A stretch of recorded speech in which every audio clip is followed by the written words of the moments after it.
இன்னைக்கு காலையிலேயே பாத்தீங்கன்னா முதல் வேலை பாலடைஞ்ச வண்டியை கொண்டு போய் பேஸ்டோல விடுறது தான். அந்த வேலையை பக்காவா முடிச்சுட்டு ரிட்டர்ன் பாத்தீங்கன்னா கராஜுக்கு வந்தேன். ஸோ உள்ள பாத்தீங்கன்னா தலைவர் வந்து ரேம்புக்கு வந்து கிளீனிங் ப்ராசஸ்ல இருந்தாரு. நீ என்னடா சொக்கா கூட இல்லாம முண்டமா நிக்கிற? சொக்காங்க நீ போற எல்லா வீடியோலயும் எல்லாத்தையும் பாயசத்தை போட்டுருக்கேன்னு சொல்லி இன்னைக்கு எனக்கு பாயசத்தை போட்டாங்க. குறிப்பு, இந்த வீடியோ வரலாம் என்னை போட்டு தலைவர்னு வேற சொல்லியிருக்காங்க. அதான் இந்த வீடியோ நான் அட்டாச் பண்ணிட்டேன். என்ன பொழப்பு இது? நம்ம வாழ்க்கை எதை நோக்கி பயணமா போய்கிட்டு இருக்குன்னே தெரியலையே. வெளியே வந்தா எங்க ஐயா பாத்தீங்கன்னா ஒரு ஆபீசரை கூட்டு வந்திருந்தாரு. மகாபிரபு, நீங்க இங்கே வந்துட்டீங்களா? தலைவர் குளிமுதூர் சரௌண்டிங்ல ஃபேமஸான ஆளு. டொமேட்டோ ஜாக்கின்னு சொன்னா தெரியாத ஆளே இல்ல.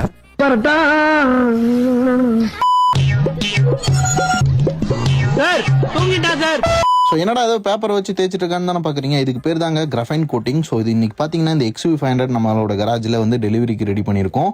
ஸோ டெலிவரி அப்போ ஒரு கூத்தாயிடுச்சு.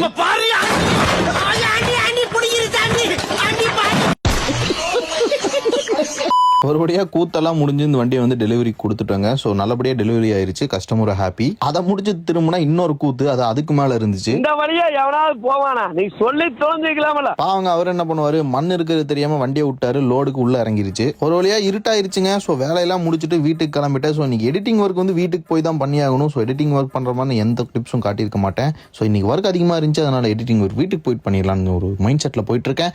ஸோ இது வரைக்கும் தொடர்ந்து பார்த்ததுக்கு நன்றி. தொடர்ந்து இணைந்திருப்போம். நன்றி, வணக்கம்.